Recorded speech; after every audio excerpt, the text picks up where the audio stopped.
In this demo, I'm going to take you through the process of writing your null and alternative hypothesis, and I'm going to try to help you make it as painless as possible. It's not nearly as tricky as you may think. If you haven't already printed the guide sheet that accompanies this demo, I recommend that you go ahead and do so. If you aren't in one of my classes and have access to the guide sheet from me directly, you can access the guide sheet on my website, www.dodsonmathness.com. The guide sheet will be linked directly to this demo with the same title. Setting up the null and alternative hypothesis is probably the key to properly completing your test. But unfortunately, it's one of the most difficult parts for students to comprehend. It's actually much easier than most people realize. Actually, I think it is. You just need to take it a step at a time. So watch what I do here and see if you think it's easier than you may have thought it was when you first read about it in your textbook.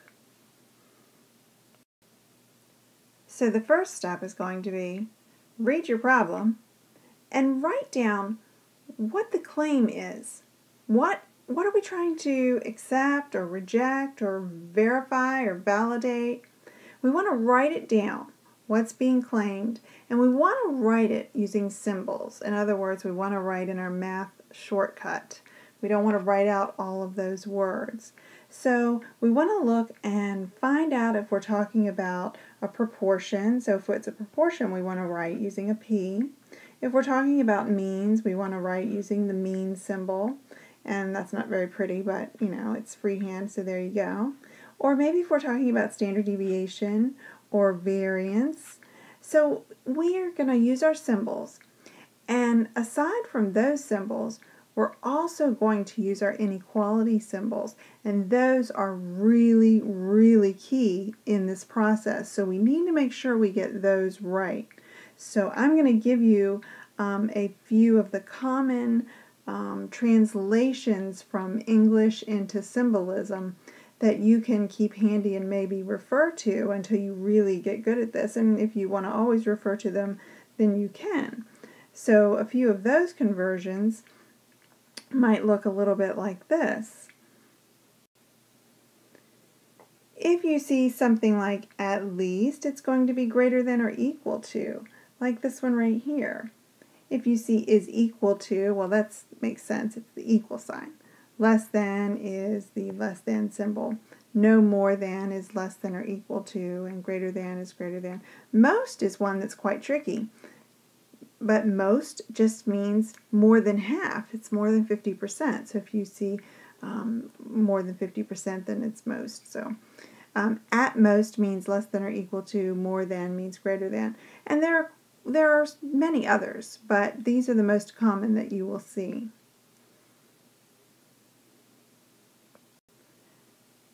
So the second step after you've written your claim is to write the complement of the claim, which indicates that it would be everything else using symbols. All right? So what that means is if you've written greater than something, then the complement of that would be less than or equal to. So you want to take up everything that is in your sample space. You want to make sure that you're taking up all of everything. So if you used equals to, the complement of that would be not equals to. So maybe to try to make that a little clearer, let me draw you a little illustration. Let's say I have a number line here and I have 0, 1, 2, 3, all the way up to 6 here. And we're going to have our negative values here. And let's say I'm going to say a mean greater than 2, okay? So if I say a mean greater than 2, then I'm talking about starting at 2 but not including 2 and everything going that direction. Well, the complement of that would need to be everything else Okay, so I would need to see what would capture everything else on the number line. So I couldn't just say the mean less than 2, because what that would indicate would just be this right here. And I would still leave 2 uncaptured, okay? So in order to get the complement, I need to get less than or equal to 2. So that's how I'm going to capture the complement, okay? So you need to make sure you use the symbol that captures everything else. So let's see what the third step is. The third step, and this is probably the most important step, we're going to pick the null and the alternative hypothesis out of what we created in steps 1 and 2. And this is really so simple. We base this choice on which one contains an equality symbol. Now, what do I mean by that? An equality symbol is one of the symbols that has that equal sign in it. So greater than or equal to, less than or equal to, or the one that's just plain old equals to. Any of those absolutely positively cannot be the alternative hypothesis. It's just forbidden. So if the symbol is included that has the or equal to or is just equals to, then we know that one can't be our alternative, and it must be the null. And then the only other option is going to be the alternative, so that's the other one, the complement. So when I show you an example, I think that'll make a little bit more sense. So let's take a look at the fourth step. Once you've written your null and your alternative, label the one that you wrote using the claim. This won't come into play until you've completed your hypothesis test and you have to write your formal conclusion. And that's a key part of your hypothesis test. You've got to put it back into language that will be understood by someone else coming back and reading the work that you've done. You've got to put it back into language that can be understood by anyone reading the work you've done. So you have to be able to write your formal conclusion. And you'll need to know whether you used your null as the claim or not in order to write your conclusion. So let's do a few examples.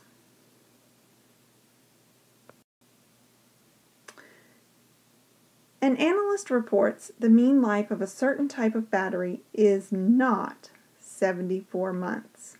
So step 1, let's write the claim using symbols. So the claim, it's a mean, so we're going to use the symbol mean, of a certain type of battery is not, so is not equal to 74. All right, so there's my claim. Write the complement of the claim. The complement of not equals to is everything else, so 74. Now pick the null and the alternative from steps 1 and 2 and base the choice on which one contains an equality symbol. So one of these absolutely positively cannot be HA. Which one is it? One of these cannot contain the equality symbol. HA cannot contain an equal sign. So this one absolutely positively cannot be HA. So if it can't be HA, it's got to be HO. So your null hypothesis has to be mean equal to 74. So that only leaves one other possibility for your alternative. Mean not equal to 74. Now, your final step, label which one was written using the claim. Well, here was our claim, right here. Which one was written using the claim? Your alternative was written using the claim. And you're done. You're ready to move forward with your hypothesis test. We'll work on that in another demonstration. Right now, let's just master writing our null and alternative, because that's enough for one lesson, right? Let's look at another example. A manufacturer publishes that the variance of the life of its product is less than or equal to 2.7 years. So let's look at our symbols. The variance of the life of a product is less than or equal to 2.7 years. So we're looking at variance, and we're looking at less than or equal to, less than or equal to 2.7. Okay, so there is our claim. The complement of that claim, everything else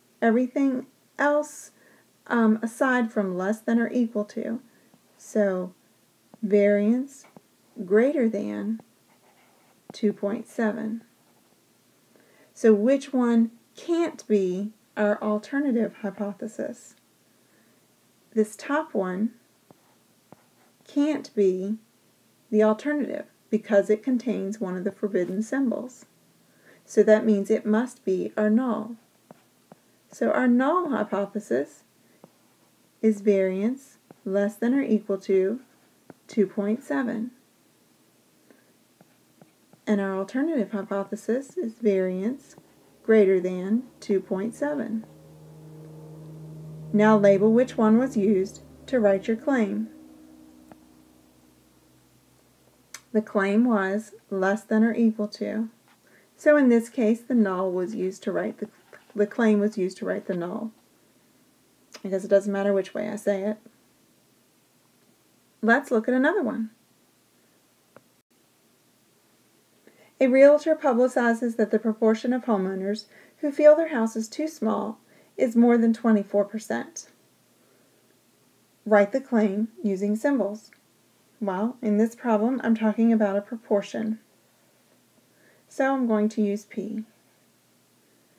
And I feel that their house is too small is more than 24%. So more than is greater than 24%. Or I could write 0.24. It doesn't matter. So the complement of greater than is everything else. So proportion less than or equal to 24%.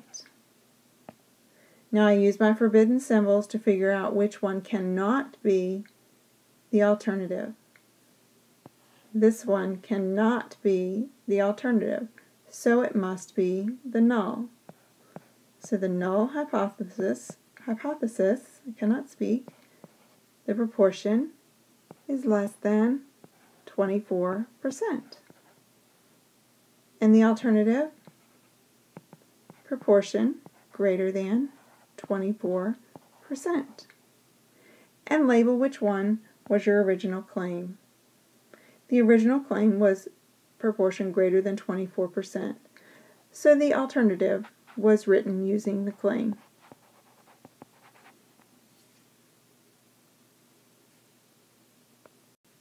Why don't you try one? Pause the video, write up your null and alternative hypothesis. Start with your claim, and see if you come up with the same thing I do. Hit play, and check your work. Okay, what do you think? How did you do? Let's take a look. The symbol used here was for the standard deviation. You also should have used the inequality symbol of less than or equal to for the claim. The complement of that is greater than. So we have the null hypothesis of standard deviation less than or equal to $320 and the alternative hypothesis of standard deviation greater than 320. And the claim was used to write the null hypothesis. I hope you got all of that correct. If you didn't, just go back over it a little bit and ask some questions from your teacher or on the discussion board. Practice a few more of these in your text, and then you'll be ready to move on to completing the test and determining whether or not to reject your null.